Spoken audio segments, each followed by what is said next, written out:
We have become deeply fascinated by our own logic.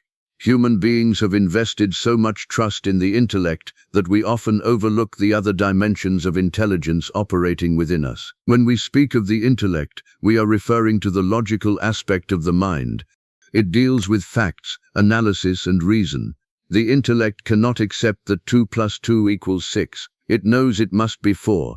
This is its strength. It observes, compares, calculates, and helps us navigate the physical world. But we do not necessarily understand the essence of life itself. There are dimensions of existence that cannot be grasped through analysis alone. According to yogic science, another aspect of the mind is called ahankara, or identity. Identity is the lens through which the intellect operates.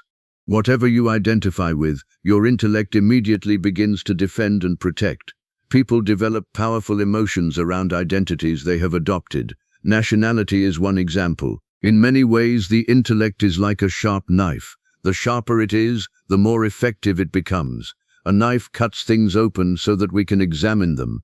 Likewise, the intellect explores life through analysis and dissection. This approach has brought humanity tremendous knowledge. We can study the structure of a flower, the anatomy of an animal, or the mechanics of a machine. Yet there is a limitation to this method. By taking things apart, we may understand how they function. The moment someone says, "This is my country," genuine feelings arise. The flag, the anthem, and the symbols become emotionally significant. Yet nationality is ultimately an identity, something that can change. A person can move to another country, adopt a new nationality, and eventually feel the same attachment there. Whatever we identify with, our intellect becomes its servant. If the intellect is the knife, identity is the hand that holds the knife. The steadiness of that hand determines how wisely the knife will be used. The next dimension of the mind is called manas, the vast storehouse of memory. This memory is not limited to the brain, it exists throughout the body. Your body carries an extraordinary amount of information. You may not remember your ancestors from centuries ago, yet many of their characteristics live within you today.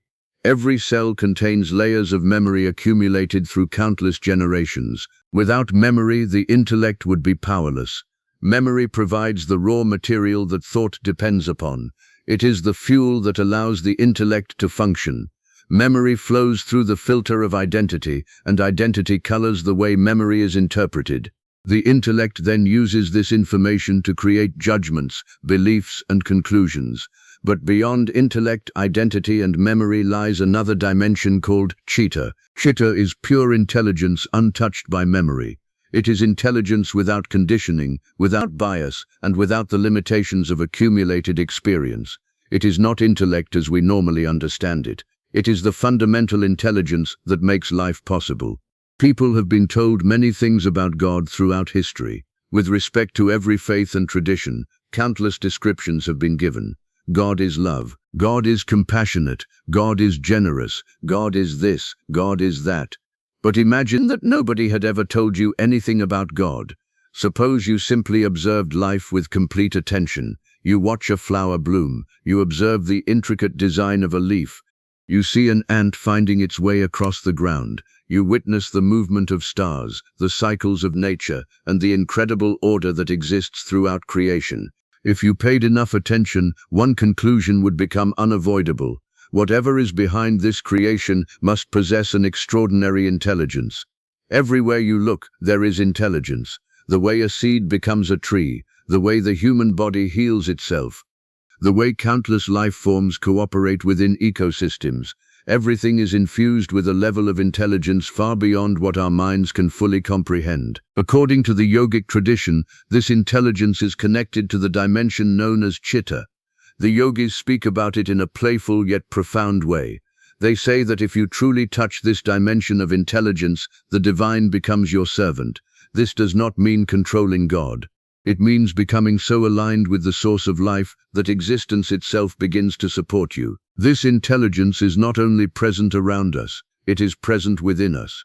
Consider something as simple as eating a piece of bread. Within a few hours, that bread becomes part of a living human being. It transforms into energy, blood, tissue, and thought. No conscious effort is required on your part.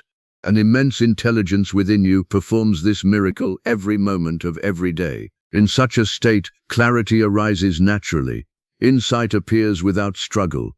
Understanding emerges without endless searching. Most people have touched this dimension at least once in their lives, often without realizing it. It may have appeared as a sudden flash of insight, a moment of deep peace, an unexpected solution, or a feeling that life was unfolding effortlessly. These moments seem magical because they come from a place beyond ordinary thinking. The challenge is not whether this intelligence exists. The challenge is learning how to access it consciously and remain connected to it. From the yogic perspective, the mind is not confined to the brain alone. Intellect, identity, memory, and pure intelligence function throughout the entire human system. When we understand these dimensions, we begin to move beyond the limitations of thought. We discover that beneath all our memories, identities, and beliefs, there exists a vast intelligence that has always been present. And perhaps the deepest spiritual journey is not about acquiring more knowledge, but about becoming available to that intelligence, to the source from which all life arises.